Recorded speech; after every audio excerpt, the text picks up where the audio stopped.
Assalamualaikum warahmatullahi wabarakatuh. Introduce us from class B. My name is Nabila Ramadhani. And my name is Masita. So here we will talk about the situation of economic in Indonesia right now. Have you been keeping up with the rupiah's recent decline?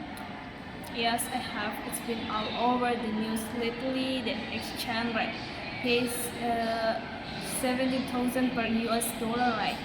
That's right. It's pretty serious drop. Economists are saying it's one of the steps in recent years, especially when compared to other emerging market currencies. Yeah, and what's worrying is that it doesn't sound like a temporary dip. It's been going down steadily for months. I'm already seeing the average price are going up every year. Yeah, same here. Especially import goods, electronics, import food, skincare products, even basic household items. Most people don't realize how much we actually import until something like this happens. True, and the prices are rising quickly too. It's not like a big shock all at once, but more like a creeping increase every few weeks. It's hard for families to adjust their budgets quickly. Yeah, exactly. And that's just the consumer side. On the business side, the costs are rising even more dramatically. A lot of people, manufacturers, rely on import raw materials, especially in electronic, textiles, and even for food processing. I talked to a friend working in the fashion industry. The said fabric prices have surged. They're having trouble maintaining production without increasing retail prices. That's a big issue. Local supply chains need to be strengthened, but that takes time and investment. We can't just switch overnight. Okay, so what's actually causing this? Rupiah depreciation is it mainly global factor. It's a mix.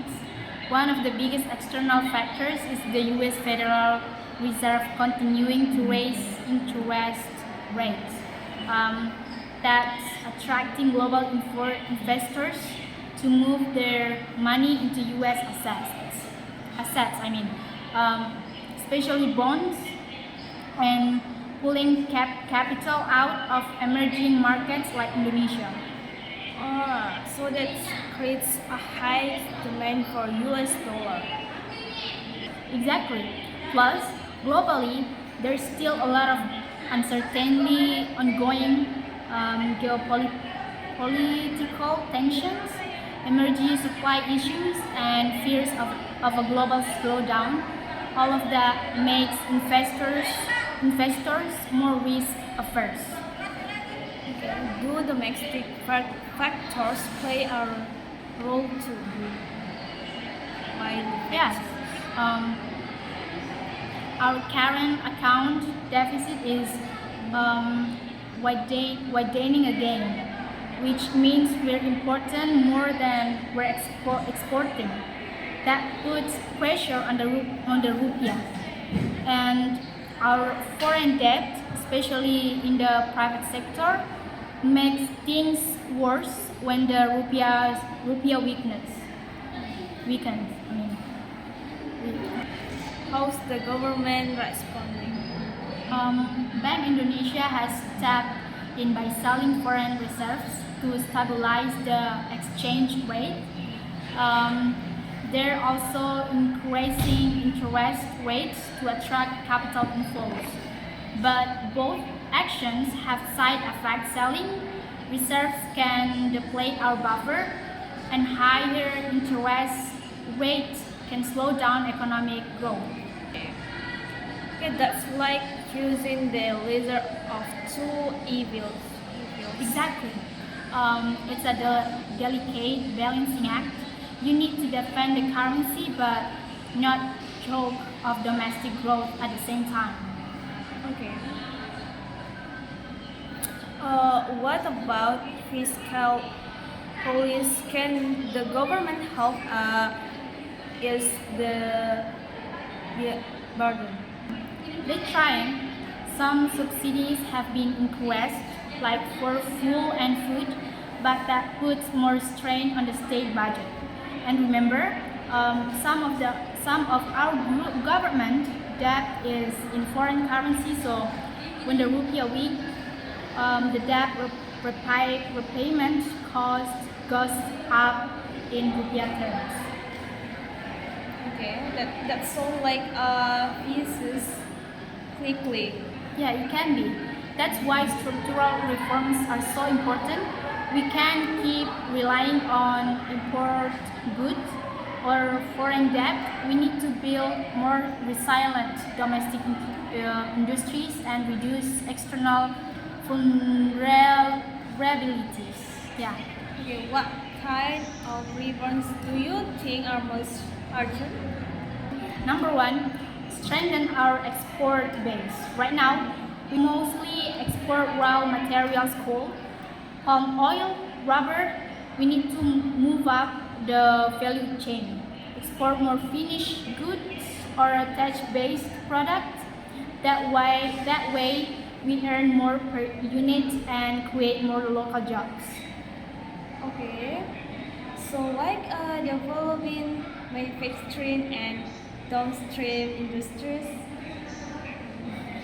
Um, yeah, exactly.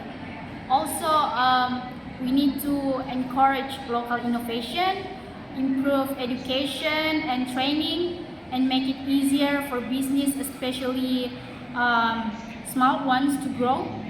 That that includes easier access to capital and simplified licensing. What can ordinary people do during this kind of economic situations? Several things actually.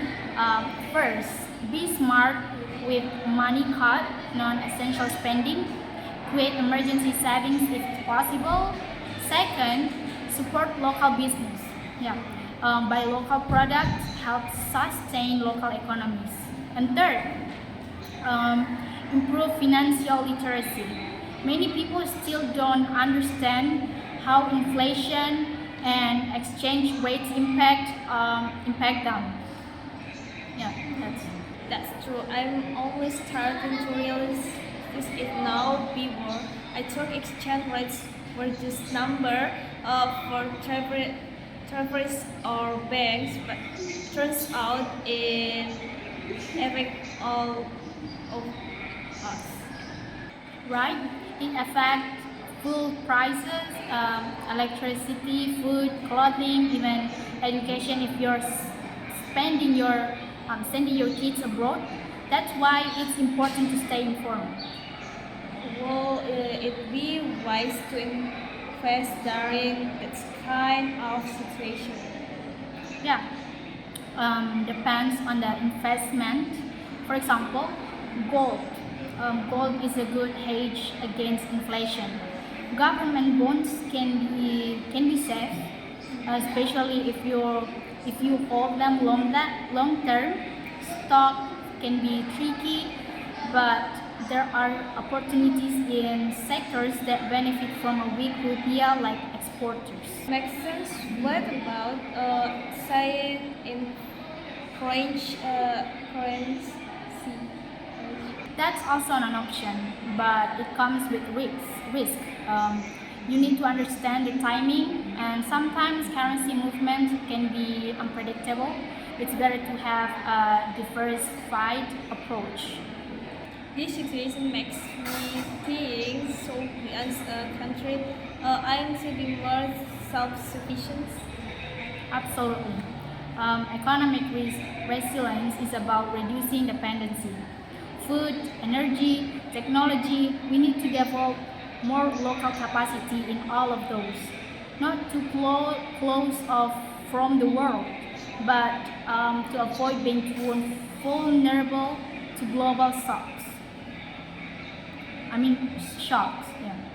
I hope the government uses this moment to reflect and make big changes. I hope so too. Crises like these are painful, but they can be catalysts for reforms. If we use this moment wisely, we can come out stronger. Okay, thanks, Nabila. This conversation really helped me understand the bigger picture. Thank you.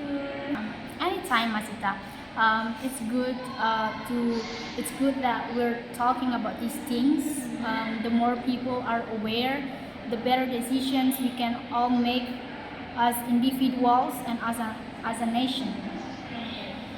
Okay, so that's our conversation about how economy in Indonesia right now. So yeah, thank you. Wassalamualaikum warahmatullahi wabarakatuh.